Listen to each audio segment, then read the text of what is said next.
मुख्यमंत्री ने तो न्यू कोई नहीं, मेरा तो मुख्यमंत्री है।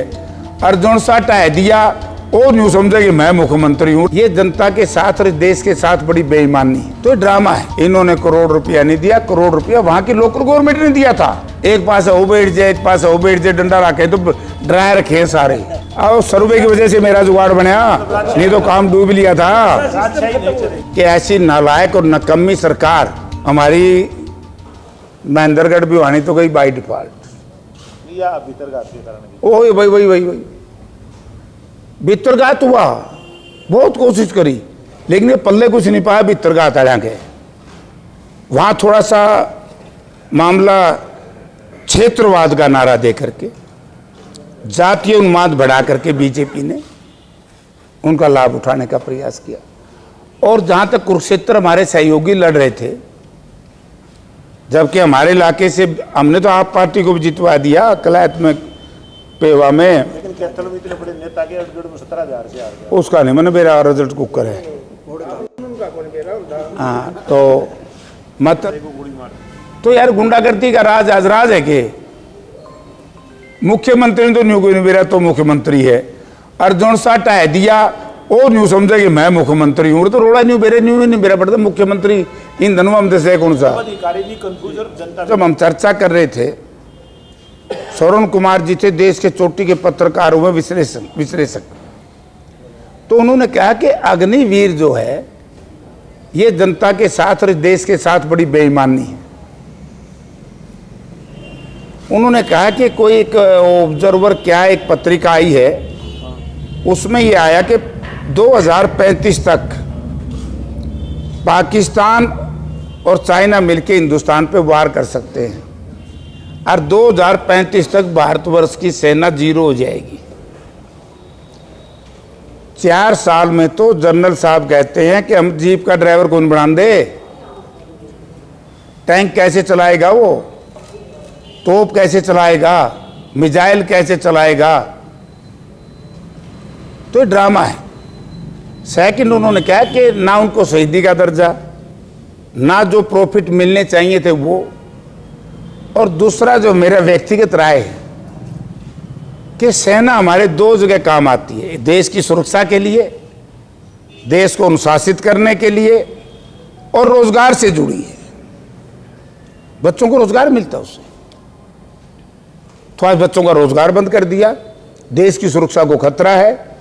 और उसी वक्त कह दिया था राजा बड़िंग जो MP भी हैं बट लुधियाना से और कांग्रेस पार्टी के प्रेसिडेंट भी हैं, उसी वक्त ये कह दिया गया था कि ये गलत है, इसमें कोई सच्चाई नहीं, इन्होंने करोड़ रुपया नहीं दिया। करोड़ रुपया वहां की लोकल गवर्नमेंट ने दिया था, और वो भी 4 दिन की बदनामी के बाद दिया था।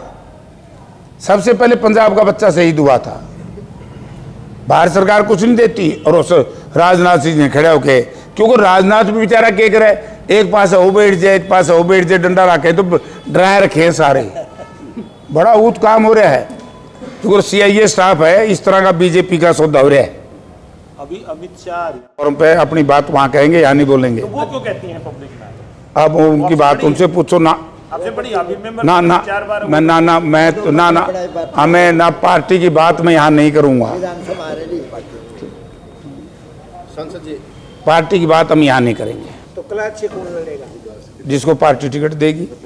उसका नाम का पता ही होगा, तब हमने पता लग जाएगा जब छपेगा। जिसको पार्टी टिकट देगी। आप किसकी पैरवी करोगे? मैं पैरवी चलती नहीं, की बार हमारी पार्टी में सर्वे होगा। वो सर्वे तो शुरू हो रहा है। 3 सर्वे होगा, और 3 सर्वे में जिसका नाम आएगा उसको मिलेगी। अब की बार ये सारा सिस्टम खत्म हो गया है। और सर्वे की वजह से मेरा जुगाड़ बना, नहीं तो काम डूब लिया था। ना राजशाही नहीं चलेगी, परिवारवाद नहीं चलेगा, कोटावाद नहीं चलेगा। मतलब भारतीय प्रधानमंत्री को बताना तो ये चाहिए था कि पुलवामा की इंक्वायरी कहाँ खड़ी है, क्योंकि इस देश की जनता आज ये चाहती है। मैं चुनाव में जब गांव में गया, लोग मुझे पूछते थे कि जयप्रकाश जी आज MP बनोगे आप, तो क्या पुलवामा के बारे में हमें बताएंगे कि इंक्वायरी कहाँ है, पूछ के केंद्र सरकार से। तो उन्होंने गोंदरा की चर्चा नहीं की, तो इमरजेंसी की चर्चा क्यों करी? जब इमरजेंसी के बाद पंजाब की जनता ने 2 बार कांग्रेस गवर्नमेंट सरकार बना दी और हमारे शीर्ष नेतृत्व ने अकाल तख्त पे जाके माफीनामा हो गया, तो उसके बाद कौन होते बीजेपी वाले लोग बार बार आपातकाल की चर्चा करने वाले? तो आज मेरी लड़ाई इस बात की, भाई गोंदरा पे भी बात कर लो, पुलवामा पे भी बात कर लो। और पुलवामा तो एक ऐसा इशू है जहां हमारे 40 जवान शहीद हुए, वहां पूरी दुनिया में भारतवर्ष की बदनामी हुई कि ऐसी नालायक और नकम्मी सरकार जिसने अपने 40 जवान अपनी नेग्लिजेंस की वजह से शहीद करवा दिए। तो इंटेलिजेंस से संपूर्ण फेल थी। जब किसी भी सरकार का अगर इंटेलिजेंस फेल होगी तो सरकार फेल है। और उस 40 जवानों की लाश के ऊपर, उनकी शहादत के ऊपर इन्होंने एक ड्रामा करके, सर्जिकल स्ट्राइक का बहाना लेकर के देश को भ्रमित करके सत्ता परिवर्तन हुआ।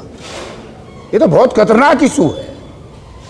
और सतपाल जी ने, मलिक साहब ने देश की जनता के सामने सारा रख दिया था खोल के।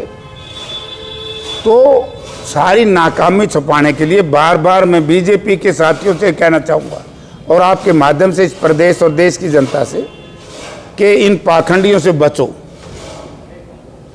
ये इन्होंने हिंदू धर्म को भी खराब करने का प्रयास किया। और हिंदू धर्म में कोई एक आदमी बताए नफरत का कहीं इशू हो तो कहाँ फैलाता है धर्म नफरत? धर्म तो प्यार करता है,